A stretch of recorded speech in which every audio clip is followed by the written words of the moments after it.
Special Olympics celebrou en Barreiros a primeira das 4 etapas da 13ª edición das súas marchas ciclistas unificadas. A carreira que percorre Galicia reúne a uns 200 deportistas con e sen discapacidade intelectual, voluntariado e persoal técnico.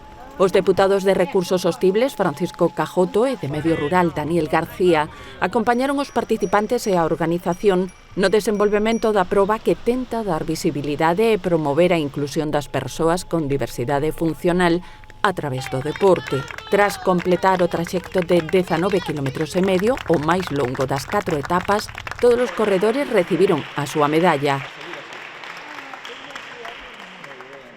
Este venres a marcha continúa en Pereiro de Aguiar, o sábado 4 en Santiago de Compostela e o domingo remata en Vilagarcía da Arousa.